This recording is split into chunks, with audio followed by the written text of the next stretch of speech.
Good morning, students. Welcome to economics classes. Today, we are going to discuss about the demonetization. One project and assignment question for your examination. Demonetization. Then here we are going to know about the meaning. Demonetization refers to withdrawal of currency notes and coins from use as legal tender. Demonetization, that means withdrawal of the what? Currency notes and coins from the what? From the use as legal tender. Use as legal tender, that means what? That currency notes and coins are not no more legal tender. That is demonetization. Demonetization was a step. Demonetization was a step taken by the government of India. Taken by the government of India on 8th November 2016. 2016. Demonetization was a step. One step taken by the whom? Government of India. On which date? On 8th November 2016. As per the step taken by the Government of India as demonetization, it is the regulations are given to the public, like old currency notes of rupees 500 and 1000. Old currency notes of rupees 500 and 1000 were no longer legal tender. As per the regulations of the Government of India, that is what? The old currency notes of what? Rupees 500 and 1000 were not what? No longer legal tender. They are not the legal tender monies. New currency notes in denomination of what? Rupees 500 and 2000 were introduced. What? New currency notes introduced by the what? Government of India of face values of what? Rupees 500 and 2000. After the what? 8 November 2016. Then the Government of India advised the public to deposit their old currency notes in their bank account till 31st of March 2016 without any declaration. The Government of India advised the what? Public to deposit the what? Their old currency notes in their bank account till what? Till 31st of March 2016 without any declaration. And up to 31st March 2017 with the RBI with declaration. With a declaration, the what? The date has extended to deposit their what? Old currencies with their bank account or of their bank account. In order to avoid a complete breakdown and scarcity of cash, in order to avoid the what? Complete breakdown and scarcity of cash among the people or in the market, the Government of India allowed the what? Allowed the exchange of rupees 4,000. Exchange of rupees 4,000 or 4,000 old currency notes with what? New currency. Restricting to what? Restricting to a person per day. To avoid the what? Complete breakdown of the what? Money among the people and scarcity among the people of money. The government of India what allowed, given the permission of exchanging what rupees 400, 4,000, not the 400, 4,000 old currency notes with what new currency notes, with restricting to what, restricting to a person per day. Per day person can what exchange their old currency rupees of 4,000 with new currency per day.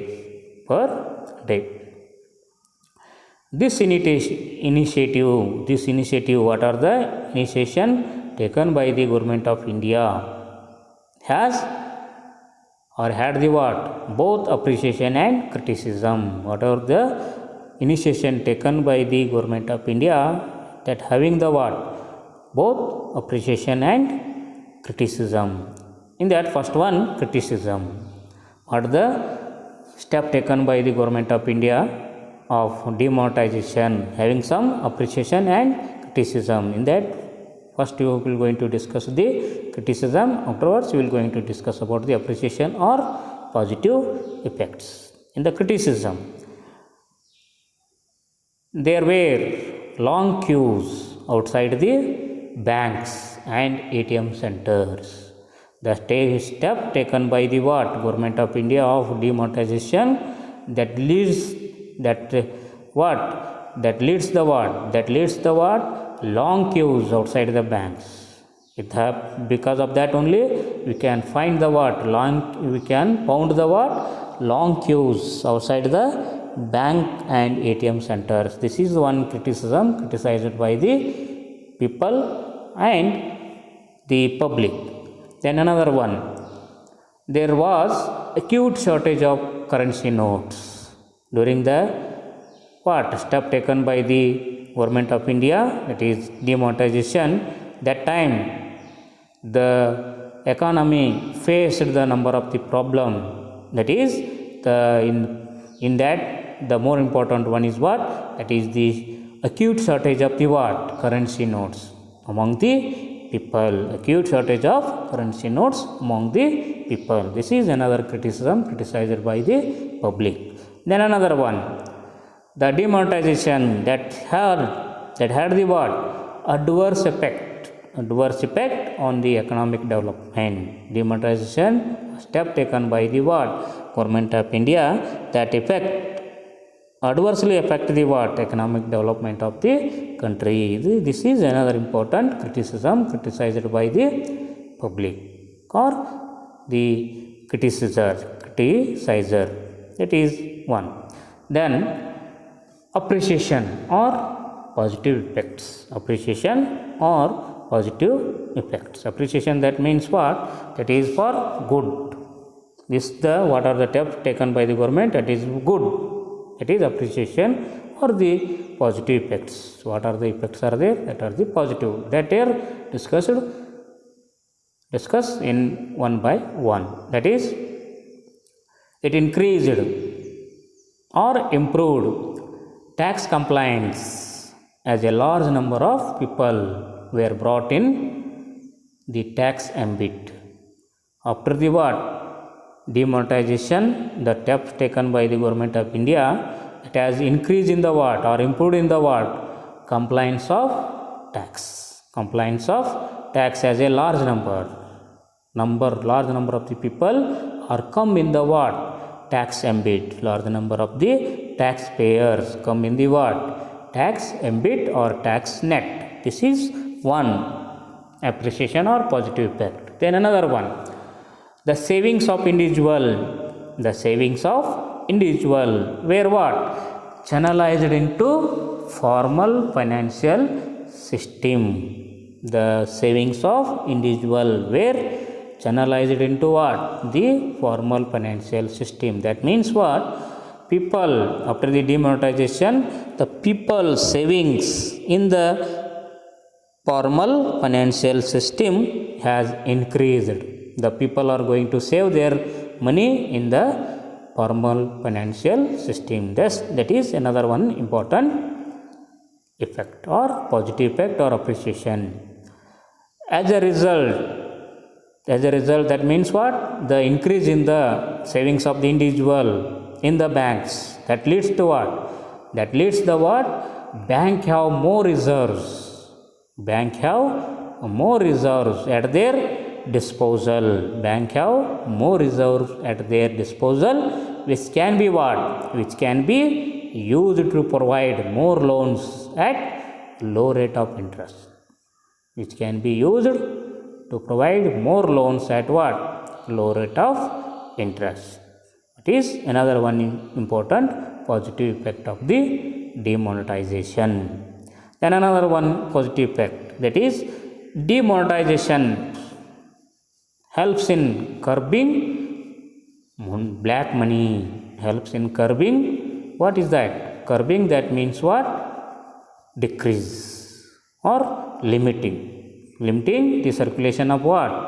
Black money. Reducing what? Tax evasion. Reducing the what? Tax evasion. Who are going to what? Evade the tax. That has reduced. Then another one is what? Currency will, is corruption, not the currency, that is corruption will decrease. What is the corruption is there? That is the what? In the economy, corruption is there, that has decreased. That has decreased. This is another one important positive effect of the demonetization. Then demonetization also helps to what? Shifting transaction out of the what? Economy into formal payment system. Formal payment system. Demonetization helps the what? The transaction. The transactions, whatever may be the transaction done by the public, that shifts to what? Out of the economy into what? Formal payment system. Formal payment system, that through banking system. Through the banking system, number of the people are going to make their transactions today after the demonetization. This is the another one important positive effect of the demonetization. ನಿಮಗೆ ಇರುವಂಥ ಒಂದು project assignment question demonetisation ಅಂತ ಹೇಳ್ತೀವಿ, ನಾಣ್ಯೀಕರಣ ಅಂತ ಕೂಡ ಹೇಳ್ತೀವಿ, ಅನಾಣ್ಯೀಕರಣ ಅಂತ ಕೂಡ ಹೇಳ್ತಕ್ಕಂಥದ್ದು. ಅನಾಣ್ಯೀಕರಣ ಅಂತಂದರೆ ಏನಂತಕ್ಕಂಥದ್ದು? ನೋಟುಗಳನ್ನು ಮತ್ತು ನಾಣ್ಯಗಳನ್ನು ಶಾಸನಬದ್ಧ ಹಣದ ರೂಪದಿಂದ ಏನು ಮಾಡೋದು? ತೆಗೆದು ಹಾಕುವುದು ಅಂತಕ್ಕಂಥದ್ದು. ಯಾವ ರೀತಿಯಾಗಿರ್ತಕ್ಕಂಥ ನಾಣ್ಯಗಳು ಇರ್ತಾವಲ್ಲ, ಶಾಸನಬದ್ಧವಾಗಿರ್ತಾವಲ್ಲ, ಅವುಗಳನ್ನು ತೆಗೆದು ಹಾಕೋದಕ್ಕೆ ಏನಂತ ಕರಿತೀವಿ ನಾವು? ಅನಾಣ್ಯೀಕರಣ ಅಂತ ಕರಿತೀವಿ ಅಂತಕ್ಕಂಥದ್ದು. From the use as legal tender. ಇನ್ನು ಮುಂದೆ ಅವುಗಳನ್ನು ಶಾಸನಬದ್ಧವಾಗಿ ನೋಟುಗಳು ಅಥವಾ ನಾಣ್ಯಗಳು ಅಂತೇಳಿ ಕರಿಬೇಡ್ರಿ ಅಂತಕ್ಕಂಥ ಒಂದು ವ್ಯವಸ್ಥೆಗೆ ನಾವು ನಿಂತಿರ್ತೀವಿ, ಅನಾಣ್ಯೀಕರಣ ಅಂತ ಕರಿತೀವಿ ಅಂತಕ್ಕಂಥದ್ದು ಹೇಳ್ಬೋದು. ಅದರ ಮುಖಾಂತರ ಅನಾಣ್ಯೀಕರಣ ಅಂತಕ್ಕಂಥ ಒಂದು ಕ್ರಮವನ್ನು ಕೇಂದ್ರ ಸರ್ಕಾರ ಭಾರತದಲ್ಲಿ ತೆಗೆದುಕೊಳ್ತದೆ. ನವಂಬರ್ 8, 2016 ಅಂತಕ್ಕಂಥದ್ದು. ಈ ಒಂದು ಕ್ರಮವನ್ನು ಯಾರು ತೆಗೆದುಕೊಳ್ತಾರೆ? ಭಾರತ ಸರ್ಕಾರ ತೆಗೆದುಕೊಳ್ತದೆ. ಯಾವಾಗಂತಂದರೆ 8 ನವಂಬರ್ 2016 ಅಂತ ಕೂಡ ಹೇಳ್ತಕ್ಕಂಥದ್ದು.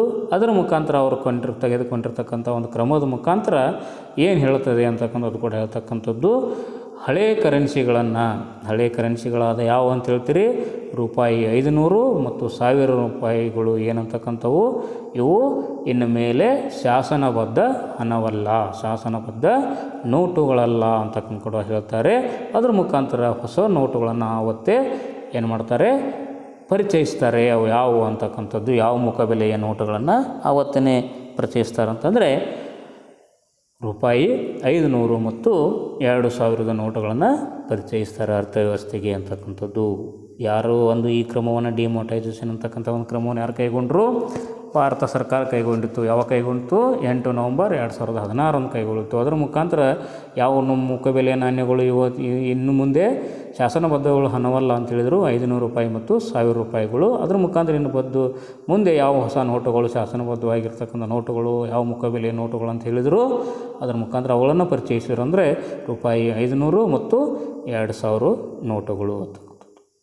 ಅದರ ಮುಖಾಂತರ ಸರ್ಕಾರ ಹೇಳ್ತದೆ, ಅವರಿಗೆ ಏನು ಹೇಳ್ತದೆ ಅಂತಕ್ಕಂಥ, ಜನರಿಗೆ ಏನು ಹೇಳ್ತದೆ ಅಂತ ಕೂಡ ಆಗ್ತಕ್ಕಂಥದ್ದು. ನಿಮ್ಮಲ್ಲಿರ್ತಕ್ಕಂಥ ಹಳೆಯ ನೋಟುಗಳನ್ನು ಏನು ಮಾಡಿರಿ, ನೀವು 31 ಮಾರ್ಚ್ 2016 ಯಾವುದೇ ಡಿಕ್ಲರೇಷನ್ ಇಲ್ಲದೆ ನಿಮ್ಮ ಬ್ಯಾಂಕ್ನಲ್ಲಿ ಏನು ಮಾಡಿರಿ, ಡಿಪಾಸಿಟ್ ಮಾಡಿರಿ, ಠೇವಣಿ ಇಡ್ರಿ ಅಂತ ಕೂಡ ಹೇಳ್ತದೆ. ಮತ್ತೇನು ಹೇಳ್ತಂದರೆ 31 ಮಾರ್ಚ್ 2017ರವರೆಗೂ ಮತ್ತೆ ಡಿಪಾಸಿಟ್ ಮಾಡಲಿಕ್ಕೆ ಕೊಡ್ತದೆ. ಅದರ ಮುಖಾಂತರ ನಿಮ್ಮ ಹಣ ಏನು, ನಿಮ್ಮ RBIಗೆ ನೀವು ಎಷ್ಟು ಪ್ರಮಾಣದಲ್ಲಿ ಹಣವನ್ನು ಇಟ್ರಿ ಅನ್ನೋದನ್ನು ಡಿಕ್ಲೇರ್ ಮಾಡೋದ್ರ ಮುಖಾಂತರ ನೀವು ಈ ರೀತಿಯಾಗಿ 2 ಅವಧಿ ಮುಖಾಂತರ ನಿಮ್ಮ ಹಳೆ ನೋಟುಗಳನ್ನು ಎಲ್ಲಿಡಬೇಕು, ನಿಮ್ಮ ಅಕೌಂಟಿನಲ್ಲಿ, ನಿಮ್ಮ ಬ್ಯಾಂಕಿನ ನಿಮ್ಮ ಅಕೌಂಟ್ನಲ್ಲಿ ಇಡ್ರಿ ಅಂತಕ್ಕಂಥ ಒಂದು ಅವಕಾಶವನ್ನು ಮಾಡಿಕೊಡ್ತು.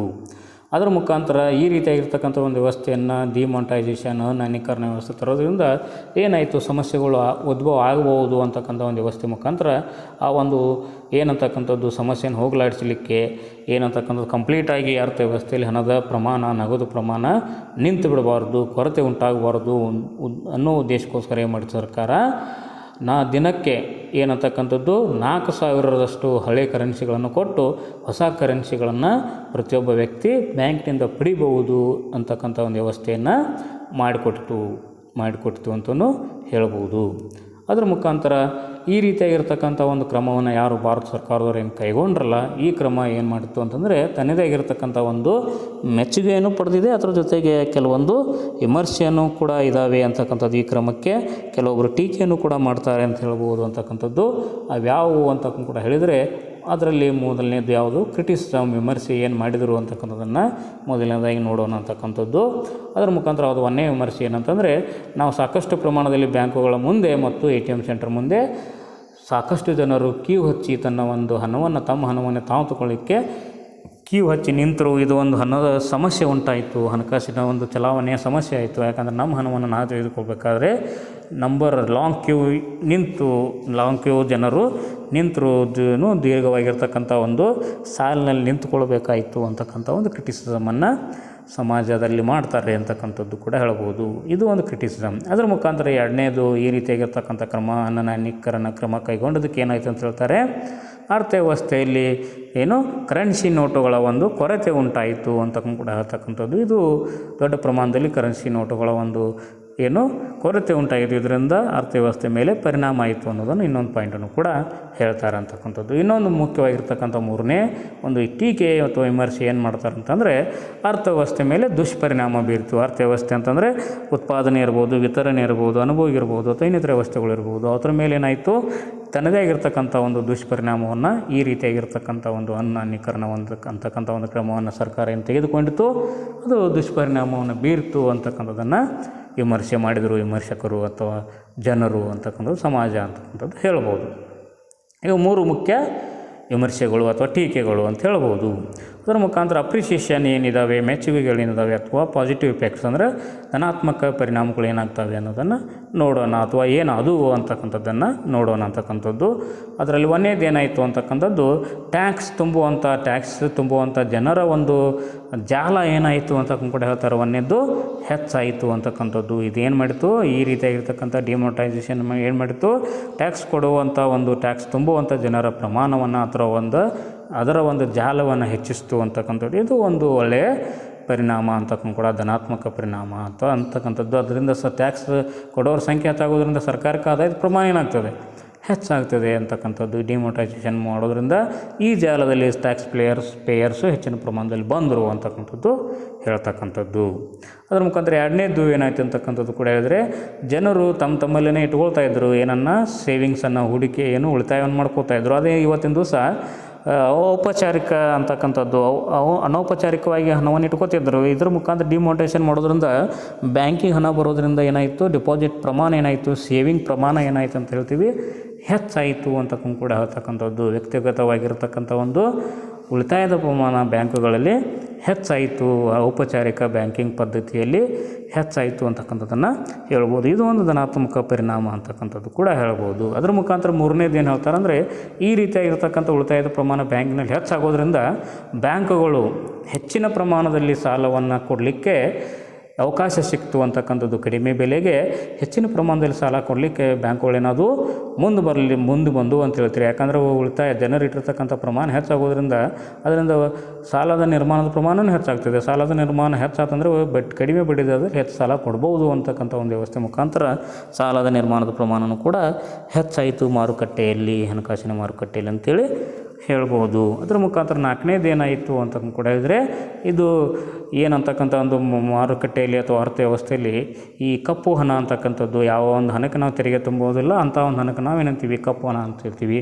ಅದನ್ನು ಏನು ಮಾಡಲಿಕ್ಕೆ, ಹಿಡಿಲಿಕ್ಕೆ ಅಂತಕ್ಕಂಥದ್ದು, ಕರ್ಬ್ ಅಂತಂದರೆ ಅದನ್ನು ಕಡಿಮೆ ಮಾಡಲಿಕ್ಕೆ ಅಂತಕ್ಕಂಥದ್ದು, ಅಥವಾ ಈ ತೆರಿಗೆಯಿಂದ ತಪ್ಪಿಸ್ಕೊಳ್ಳೋರ ಪ್ರಮಾಣ ಹೆಚ್ಚಿತ್ತು ಅದನ್ನು ಕೂಡ ಕಡಿಮೆ ಮಾಡಲಿಕ್ಕೆ ಡಿಮಾನಿಟೈಸೇಷನ್ ಅಂತಕ್ಕಂಥ ಒಂದು ವ್ಯವಸ್ಥೆ ಅನುಕೂಲ ಮಾಡಿಕೊಡ್ತು. ಅದರ ಜೊತೆಗೆ ಭ್ರಷ್ಟಾಚಾರ ಅಂತ ಹೇಳ್ತೀವಿ ನಾವು. ಭ್ರಷ್ಟಾಚಾರ ಅಂತಕ್ಕಂಥ ಒಂದು ಪ್ರಕ್ರಿಯೆಯೂ ಕೂಡ ಜನರಲ್ಲೇ ಹಣದ ಪ್ರಮಾಣ ಲಿಮಿಟ್ ಆಗಿತ್ತು ಮತ್ತು ಎಲ್ಲ ಹಣನೂ ಕೂಡ ಘೋಷಣೆ ಆಗ್ತಾಯಿತ್ತು. ಅಂತಂದರೆ ಏನಾಗ್ತದೆ, ಹೆಚ್ಚಿನ ಹಣವನ್ನು ಇಟ್ಟುಕೊಂಡು ನಾವು ಕರಪ್ಷನ್ ಮಾಡಲಿಕ್ಕೆ ಲಂಚ ಗುಳಿತನ ಅಂತಕ್ಕಂಥ ಒಂದು ವ್ಯವಸ್ಥೆಯನ್ನು ಹೇಳ್ತೀವಲ್ಲ, ಅದನ್ನು ಕೂಡ ಕಡಿಮೆ ಮಾಡ್ಬೋದು ಅಂತಕ್ಕಂಥದ್ದು.